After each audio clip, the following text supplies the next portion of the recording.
Growing up, our house on Elm Street was more than just bricks and mortar.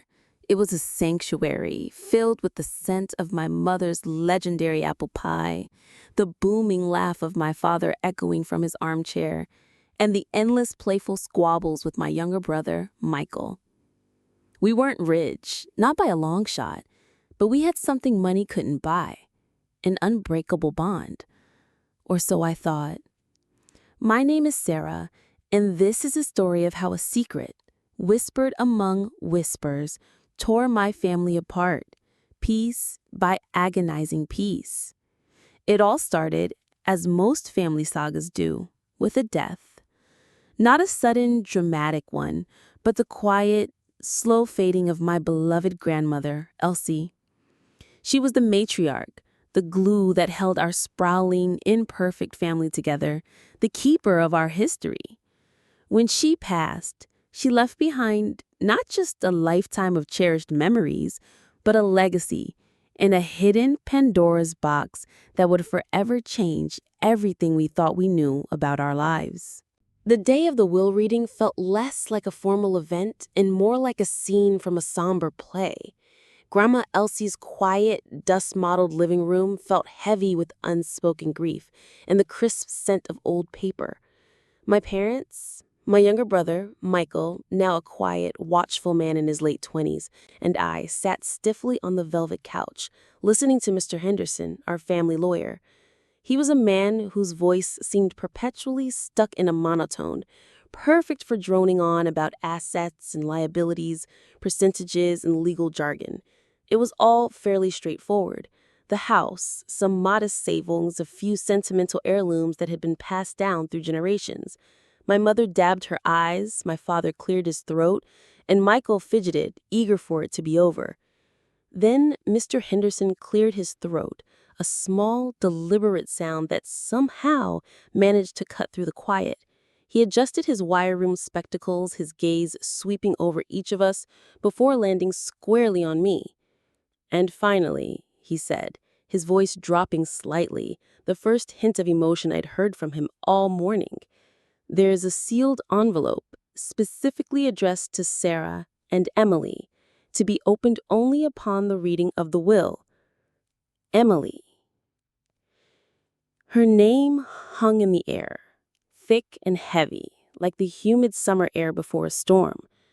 Emily, my older sister, the one who had vanished from our lives 10 years prior without a trace, leaving behind only a cryptic note shoved under her pillow and a lifetime of unanswered questions that had slowly calcified into unspoken pain. The very mention of her name was a jolt, a sudden crack in the carefully constructed facade of our family's normalcy. My mother stiffened, a sharp intake of breath. My father's jaw tightened. Michael just stared, his eyes wide with a mixture of confusion and a familiar, quiet resentment. Emily, the ghost in our family album, suddenly, undeniably, present in the room. The envelope was thick, heavier than it looked, sealed with a wax stamp bearing Grandma Elsie's elegant cursive initial E. My hands trembled as Mr. Henderson passed it to me, the paper feeling strangely cold against my skin, despite the warmth of the room. It felt ancient, carrying the weight of untold stories. I glanced at my parents. My mother's eyes were wide with a mix of fear and bewilderment. My father avoided my gaze, staring fixedly at the mantelpiece. Michael shifted uncomfortably in his seat, as if the air itself had become too thin to breathe. The ghost of Emily, a sister I barely remembered, she was 8 years my senior, a whirlwind of vibrant energy and quiet rebellion, was suddenly very, very present. What could Grandma Elsie, a woman who never spoke ill of anyone, a woman who seemed to embody kindness and tradition, have possibly hidden that required such secrecy, such a dramatic, posthumous unveiling? My mind raced, conjuring wild theories. Was it a secret inheritance for Emily, something she alone deserved? Was it a final, loving message from Grandma Elsie, a way to reach out to her lost grandchild? Or was it something far more sinister, something that had driven Emily away in the first place? The possibilities swirled, each more unsettling than the last, leaving a bitter taste in my mouth. Inside the envelope, there wasn't money or a deed to some secret property. It contained only two things: a single, delicate, antique-looking key, tarnished with age, and a note. The note was brief, written in Grandma Elsie's elegant, slightly shaky hand, almost like a whisper from the grave. For Sarah and Emily, the truth is in the attic, in the cedar chest behind the old rocking chair. It's time you both knew. The attic, a place I hadn't visited since I was a child, a forgotten realm of cobwebs, musty smells, and boxes filled with relics from a bygone era. It was where old things went to be forgotten, not where monumental truths were hidden. My heart pounded with a mixture of fear and excitement, a strange cocktail of anticipation and dread. The thought of venturing into that dusty space, armed with just the key and the cryptic note, felt like stepping into a mystery novel. Hours later, after my parents had left, still reeling from the unexpected mention of Emily, I stood at the base of the pulled-down attic stairs, the key clutched tightly in my hand. The air up there was thick with dust and the ghosts of forgotten memories. Each creak of the floorboards echoed in the silence as I navigated through draped furniture and towering stacks of forgotten boxes. Finally, tucked away in a shadowed corner, behind a teetering stack of yellowed newspapers and an old, moth-eaten rocking chair, I found it. A large, dark cedar chest. It looked heavy, ancient, its surface scored with scratches and fading patterns. It looked like it had been waiting for me. The key slid into the lock with a soft, ominous click, and as the lid opened, a scent of old cedar and faded lavender wafted out, a scent that felt both familiar and strangely alien, like a breath from the past. Inside the cedar chest, nestled amongst mothballed blankets and yellowed lace, was a worn, leather-bound journal. Its cover was smooth beneath my fingertips, aged by countless years, and tucked within its pages, almost as if placed there moments before I found it, was a photograph, a small, weathered black and white photo. My breath caught in my throat. It was Grandma Elsie, unmistakably her, but younger, so much younger, in her early 20s, vibrant, her eyes sparkling with a playful, almost rebellious glint I'd never seen. She was laughing, her head thrown back, an arm around a handsome young man. He wasn't my grandfather. My grandfather, Thomas, was a sturdy, quiet man, known for his stern integrity and his unwavering devotion to Grandma Elsie. This man in the photo, however, was different. He was strikingly handsome, with dark, artistic features and an easy, charming smile that radiated warmth. He held Grandma Elsie close, their bodies angled toward each other in a way that spoke of deep intimacy and shared joy. A wave of confusion washed over me. Who was this man? And why had I never, in all my years, seen this picture before?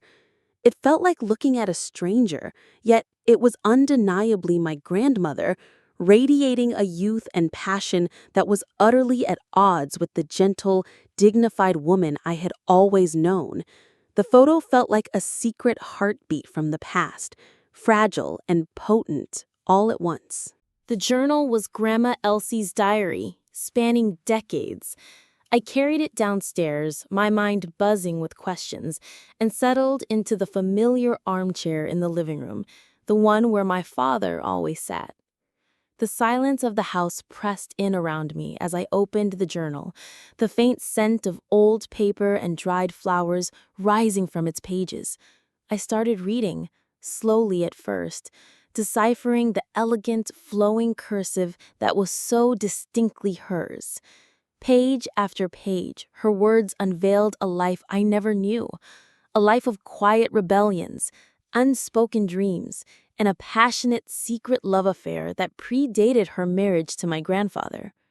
She wrote of a man named Arthur. He was a brilliant but troubled artist, a free spirit who painted with fierce intensity and saw the world through a lens of vibrant color and raw emotion. Elsie's words describe their stolen moments in hidden cafes, their long walks through moonlit parks, the thrill of their clandestine meetings. She wrote of a love that burned brightly, fiercely, a love that transcended the rigid social norms of her time. But this love, she lamented, was ultimately deemed unsuitable by her strict, traditional family, a stain on their impeccable reputation. Elsie's entries detailed the heartbreaking pressure, the agonizing choices she faced, the societal expectations that weighed on her like a physical burden. There were passages that spoke of a difficult choice for a fragile future and a truth too heavy to bear, yet too sacred to forget. The words were beautiful, heartbreaking, and utterly shocking. This was not the Grandma Elsie I knew. This was a woman of fierce passion and tragic sacrifice. A woman who had lived a hidden life tucked away in the delicate pages of a leather-bound book. I read late into the night, the words blurring through my tears, my heart aching for the young Elsie who had endured so much. Then came the entry that made my world tilt on its axis, shattering everything I thought I knew about my family. It was dated just weeks before her wedding to my grandfather, written in a hand that was almost illegible, heavy with emotion. A confession, hidden for decades, written in the throes of a desperate decision. Grandma Elsie revealed that before she married my grandfather, she had given birth to a child, a daughter, a secret daughter, given away in a hushed, desperate arrangement to protect her family's reputation from the scandal of an illegitimate child. The child's father was Arthur. My mind reeled. A secret child? My grandmother. It was unfathomable. And then the final, gut-wrenching sentence scrawled almost defiantly across the bottom of the page. My dearest Emily, you were born in a time of sorrow, but you were never forgotten. Your sister, Sarah, will understand. Emily, my sister, my older sister, but not my sister, not really. Emily, the lost child of a secret past, the child of Grandma Elsie and Arthur. Emily wasn't my sister. She was my aunt, my mother's half-sister. The realization hit me like a physical blow, stealing the air from my lungs. I dropped the journal, the thud echoing in the silent room. My head spun, a whirlwind of disbelief, anger, and a profound, aching sadness. My parents, hearing the commotion, rushed in. They saw the open journal, the photograph, and my tear-streaked face. "Sarah, what is it?" my mother whispered, her voice laced with alarm. I could barely speak, pointing a trembling finger at the damning entry. "Emily, she's not our sister. She's Grandma Elsie's daughter. She's my aunt." The words felt alien, heavy on my tongue, reshaping our entire family tree in a single, devastating sentence. My mother gasped, her hand flying to her mouth, her eyes wide with horror and disbelief. My father, usually so stoic, turned pale, his hands clenching into fists. His face was a mask of shock. The silence that followed was deafening, filled only with the pounding of my own heart and the shattering of everything we had always believed. The revelation hit me with the force of a tidal wave.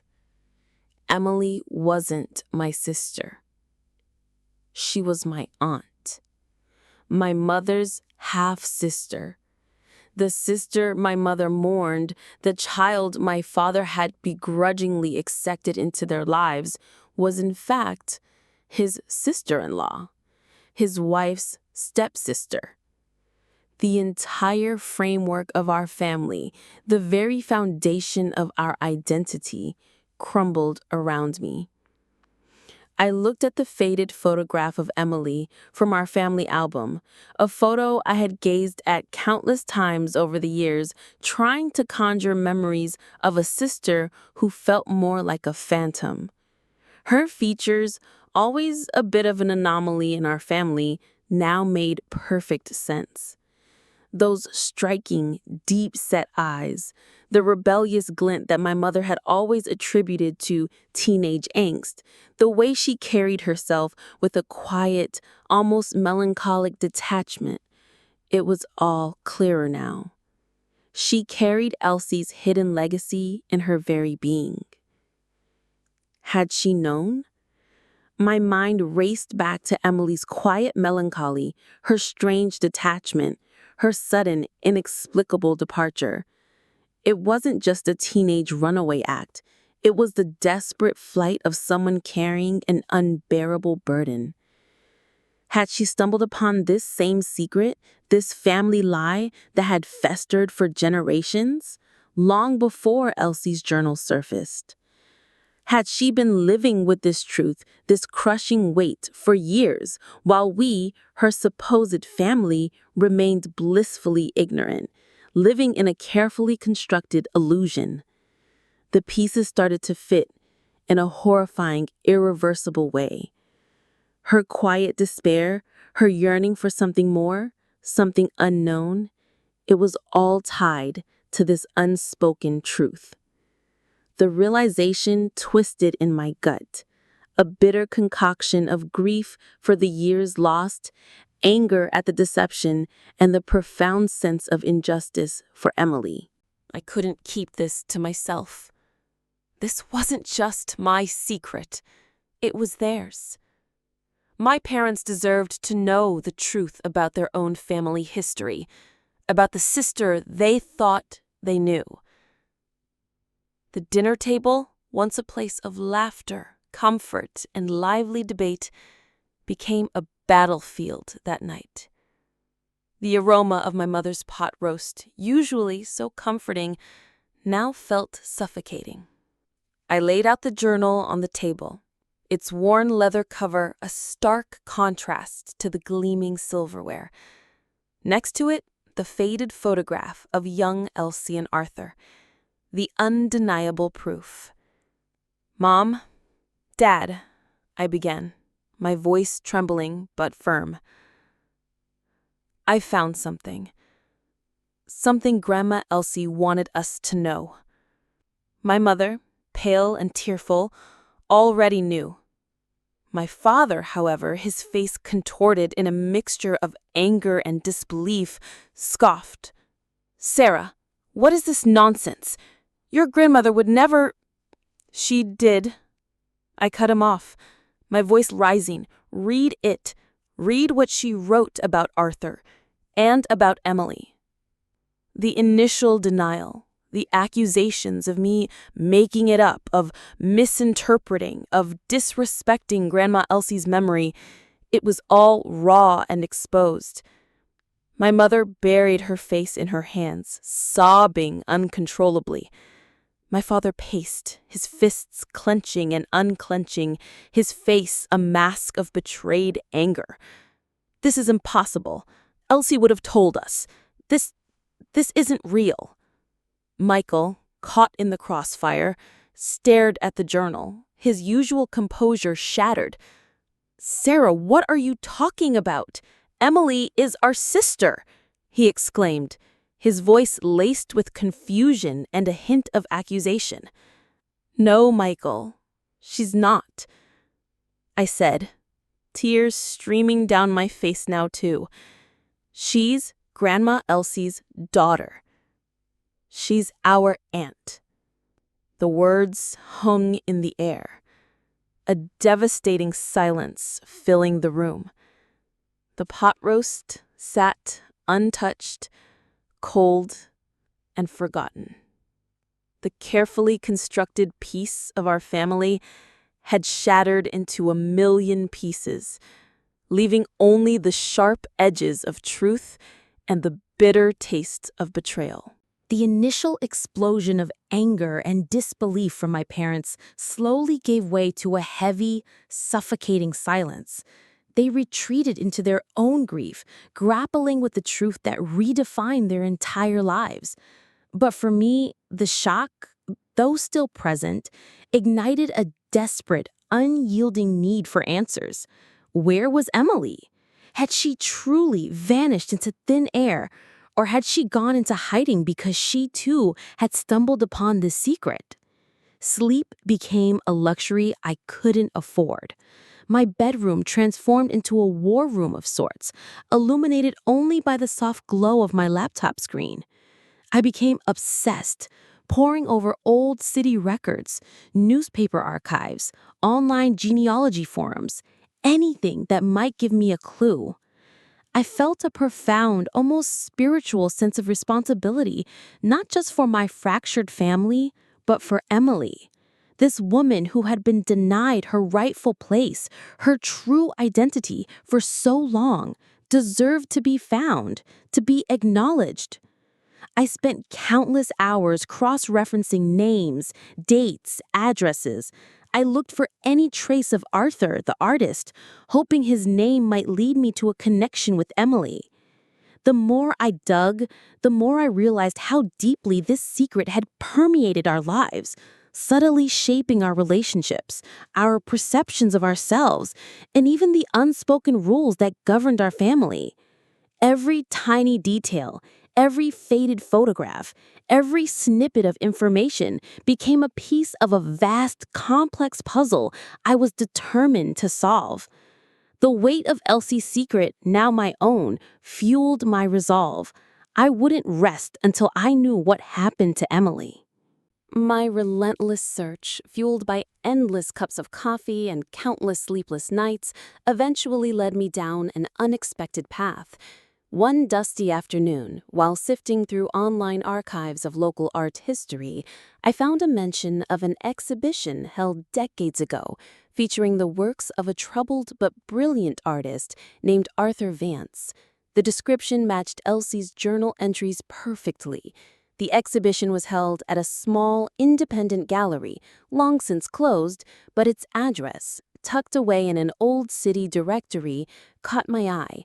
It was in a bustling bohemian neighborhood, miles from our quiet suburban home, a part of the city I rarely visited, teeming with vibrant murals, quirky cafes, and the scent of freshly brewed coffee mingling with paint. With a renewed sense of purpose, I drove to the address. The old gallery was gone, replaced by a charming, slightly run-down but inviting storefront. A hand-painted sign, partially obscured by an overgrown vine, read, "Arthur's Legacy." My heart pounded, a frantic drum against my ribs. This couldn't be a coincidence. This had to be it. This had to be the place. I stood there for a long moment, hesitating. A mix of hope and profound anxiety churned in my stomach. What if I was wrong? What if this was another dead end, another false hope? But the pull was too strong. This felt right. This felt like destiny. Taking a deep breath, I pushed open the slightly creaking door, the chime above announcing my arrival. The scent of turpentine and old canvas, so vivid in Elsie's descriptions of Arthur's studio, filled the air, a scent that felt like a bridge to the past. Inside, the gallery was a kaleidoscope of vibrant colors and bold brushstrokes. Paintings, sculptures, and pottery adorned every wall, every nook. A kindly, elderly woman with paint-stained hands and eyes that held a lifetime of stories emerged from a back room. She introduced herself as Evelyn, the gallery owner. I explained who I was, the worn leather journal clutched tightly in my hand. Her eyes, initially polite, widened in recognition as I spoke Elsie's name, then Arthur's. She motioned for me to sit down at a small, cozy table nestled between a striking abstract piece and a shelf of ceramic vases. "Arthur Vance," she mused, her voice soft, a fond smile playing on her lips. "He was a genius. And Elsie, a beautiful soul. I knew them both many years ago. They were very much in love, you know." My heart pounded. This was it, the connection. "And Emily?" I asked, my voice barely a whisper, holding my breath. Evelyn's smile faltered slightly, a shadow crossing her face. "Ah, Emily. Yes, she returned to this neighborhood years ago, drawn by some subconscious pull, I suppose, to her biological father's world. She found Arthur's old studio, long abandoned, and through her own research slowly pieced together the truth of her parentage. It was a difficult journey for her." Evelyn had been a friend of Arthur's, a confidant, and had witnessed Emily's slow, painful discovery. She had offered Emily a job at the gallery, a place to belong, a connection to the artistic legacy that was her birthright. "Emily is here," Evelyn said, her eyes softening. "She's in the back, working on a new piece. I'll tell her you're here." My heart leapt, a wild, soaring sensation of hope and disbelief. After all these years, after all the secrets, the painful discoveries, Emily was finally within reach. Moments later, a woman emerged from the back room. She was older, her dark hair streaked with silver, a few lines etched around her striking eyes. But it was undeniably Emily. The same quiet intensity, the same proud set of her jaw. There was a faint resemblance to Grandma Elsie in her features now so clear. She looked guarded, but also intrigued, a flicker of curiosity in her gaze as she looked at me. "Emily, this is Sarah," Evelyn introduced gently. We sat across from each other, the small cafe table suddenly feeling like a vast chasm. The air was thick with unspoken history, with the weight of decades of secrets and unspoken pain. I started to speak, my voice hoarse with emotion, explaining everything: the will, the key, the journal, Elsie's confession. Evelyn listened, her expression unreadable, her gaze fixed on the journal in my trembling hands. There was a faint tremor in her own hands as she reached for her teacup. It was a moment suspended in time, the beginning of a conversation that had been waiting decades to happen. The conversation with Emily stretched for hours, punctuated by long silences and the clinking of coffee cups. She told me her side of the story, her own fragmented journey of discovery, how she'd always felt like an outsider, an other in our family, even before she vanished. How she'd found an old box of Arthur's sketches, long forgotten, and felt an inexplicable pull towards his art, his world. How she'd painstakingly pieced together her past, finding old newspaper clippings, census records, eventually connecting with Evelyn, who had confirmed her deepest suspicions. Emily confessed that she had found a hidden note from Elsie years ago, a cryptic message that hinted at a deeper truth, leading her to believe that she was, in some way, different. That note had been the catalyst for her disappearance, a desperate flight from a family she suddenly felt was built on a lie. Seeing Emily again, truly seeing her, was like looking at a ghost, but a ghost finally given form and substance, a ghost who was breathing, living, and carrying her own profound wounds. She was older, yes, her face etched with a quiet sadness that now made perfect sense, but her eyes held a familiar spark, a glint of the fierce spirit Elsie had described in her youth. When she finished, there was a heavy silence. No words could encompass the years of separation, the layers of lies, the seismic shift in our family dynamic. But there was a shared understanding, a silent acknowledgement of the profound impact this hidden truth had on both our lives.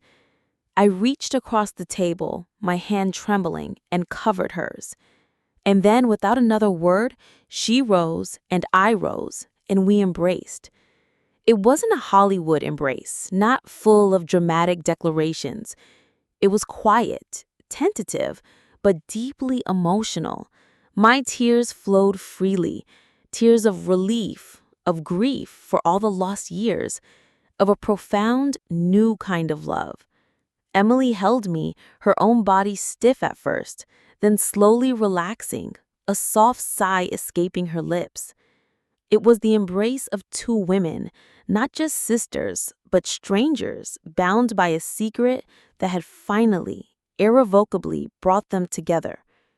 Surrounded by the vibrant artwork of the very man who had sparked this entire saga, a sense of healing began to bloom, fragile but real, filling the air like the scent of fresh paint. The hardest conversation, the one I dreaded most, was bringing Emily back to the family home, not just to our house, but to confront my parents with the living embodiment of their mother's deepest secret. It wasn't easy. There were more tears, more recriminations, more painful silences. My mother, seeing Emily standing in our living room after all these years, collapsed into tears, a mixture of guilt, relief, and a profound sadness washing over her. My father, initially stiff and defensive, slowly began to soften as Emily, with her quiet strength and gentle voice, shared her own journey of discovery, the years of pain and confusion she had endured. We gathered around the kitchen table, the same table where I had first revealed Elsie's journal. The journal lay open between us, a silent witness to our raw emotions. I gently explained certain passages, highlighting Elsie's love for Arthur, her agonizing choice, her desperate hope that Sarah will understand. My mother, her voice thick with emotion, apologized to Emily, begging for forgiveness for the years of unconscious neglect, for not seeing the signs of her pain. My father, usually so stoic, reached across the table and hesitantly took Emily's hand, a gesture of profound acceptance that spoke louder than any words. He looked at her, truly looked at her, for the first time, not as his missing daughter, but as the daughter of his beloved mother-in-law, a woman he had respected so deeply. It wasn't an instant fix. The scars of the past were too deep, the lies too long held. But it was a beginning, a fragile, tentative beginning of healing, of rebuilding trust from the shattered pieces of our past. Michael, who had been bewildered by the revelation, slowly began to connect with Emily, asking questions, trying to understand the woman he had always known as a sister, now his aunt. The atmosphere in the kitchen was still fragile, but for the first time in a decade, there was a glimmer of shared understanding, a quiet hope for a future where truth, no matter how painful, could bring us closer. We are still a work in progress. The secrets of the past don't simply vanish into thin air. They leave scars, deep and lasting, on every member of the family tree. But now, we are facing them, together. The initial shock, the anger, the tears, they have slowly given way to a quieter, more profound understanding. Emily is no longer a ghost from our past, but a vibrant, talented artist, slowly, cautiously integrating into our family. She visits regularly, her presence a quiet reminder of the complex tapestry that is our shared history. She's teaching my mother to paint, sharing a connection that transcends words, and forging a new bond with my father, who now sees her not just as Emily, but as Elsie's daughter, a living testament to a love story he never knew existed. Michael, too, has found a new appreciation for her, fascinated by her artistic world and the resilience she embodies. Our family dinners are still different. There's an unspoken awareness of the past, but also a new depth, a deeper honesty that wasn't there before. My parents are learning to forgive, not just Elsie, but themselves, for the unwitting role they played in maintaining the secret. They are learning to understand and to embrace a truth that fundamentally changed their world. And I've learned that the bonds of family aren't always defined by bloodlines drawn on a simple chart, but by honesty, by forgiveness, and by the courage to face even the most painful truths. Our family may be redefined, reimagined, and rebuilt, piece by painstaking piece, but it is stronger for it. We are not just a family by conventional definition, but a family by choice, by shared experience, and by a newfound, profound understanding. The inheritance wasn't just Grandma Elsie's house or her modest savings. It was the truth. A truth hidden for decades, yet capable of shattering and then ultimately of healing. It was the legacy of a secret, yes, a secret that caused immense pain and disruption, but it was also the enduring power of family. Even when that family is redefined, reimagined, and rebuilt from the ground up. As I sit here now, in the same armchair where this journey began, looking at the family photos on the mantelpiece, perhaps now with a new, updated photo that includes Emily, her smile gentle but resolute, I feel a profound sense of peace. The shadows that once hung over our family, the unspoken questions, the years of quiet longing for a sister who was never truly a sister, they have dissipated. Our family is no longer perfect, nor is it free of complexity, but it is real, it is honest. And sometimes the most profound love stories are not the ones we expect, but the ones that emerge from the ashes of betrayal, leaving behind a stronger, truer bond than we ever thought possible. This is our story, the story of the inheritance of betrayal, and it's only just begun.